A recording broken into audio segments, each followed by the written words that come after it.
మీరేమైనా మీ ప్రభుత్వం ద్వారా గానీ, మీ కార్పొరేషన్ ద్వారా గానీ ఏమైనా లక్ష్యాలు పెట్టుకున్నారా? ఈ సంవత్సరం కానీ, వచ్చే ఈ 4, 5 ఏళ్లలో ప్రైవేట్ కంటే ఎక్కువగా ప్రభుత్వం దగ్గరనే విత్తనాలు రైతులకు అందేలా చేసేటువంటి ప్రయత్నం చేస్తున్నామని ఏమన్నా? ఖచ్చితంగా. ఇప్పుడు నాకు కార్పొరేషను నాకైనా ఎవరికైనా కార్పొరేషన్ చైర్మన్‌గా బాధ్యతలు ఇచ్చిండ్రు అంటే ఆ కార్పొరేషన్ నిలబెడతారని, ఆ కార్పొరేషన్ సక్రమంగా నడిపిస్తారని, వాళ్ళకి ఇచ్చినటువంటి బాధ్యత నిర్వర్తిస్తారనే ఒక ఆలోచనతోటి గౌరవ ముఖ్యమంత్రి గారు అప్పచెప్పినటువంటి బాధ్యత ఇది.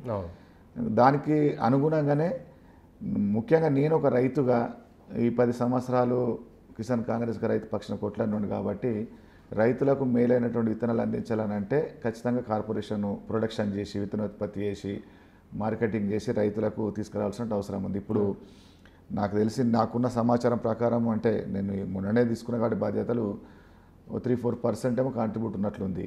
ఓకే. దాన్ని మనం ఖచ్చితంగా పెంచాల్సినటువంటి బాధ్యత ఉన్నది. ఆ పెంచే క్రమంలో విత్తనోత్పత్తి ప్రొడక్షన్ రైతులతో అగ్రిమెంట్ చేసుకోవడము, దాన్ని మార్కెటింగ్ చేయడం, ప్రాసెసింగ్ చేయడం అనేది ఖచ్చితంగా చేయాలా. దాన్ని కనీసం 50% కానీ తీసుకురాగలిగితే 100% తేవాల్సిందే. తేకపోతే నీకు రైతులకు నాణ్యమైన విత్తనాలు అందులో ఒకటైతే మన కార్పొరేషన్ కూడా ఒక పని ఉండాలి కదా. నీకు పని లేకుండా ఎంత ప్రొడక్షన్ చేసి ఎంత మార్కెట్ చేయగలిగితే అంత పని ఉంటుంది. ఇప్పుడు మామూలు చిన్నగా విత్తన కంపెనీ వాళ్ళు పెట్టుకొని చేస్తున్నారు, వాళ్ళు చేస్తున్నప్పుడు మనం ఎందుకు చేయలేము? కానీ ఒత్తిడి ఉంటుంది కదా రాజకీయ నాయకుల మీద. అంటే ఏ విత్తనాల కంపెనీలు, ప్రైవేట్ కంపెనీలు ఉన్నాయో వాళ్ళ అవసరాల కోసము క్రమంగా దీన్ని భ్రష్టు పట్టించేటువంటి పని వాళ్ళు చేస్తారు కదా.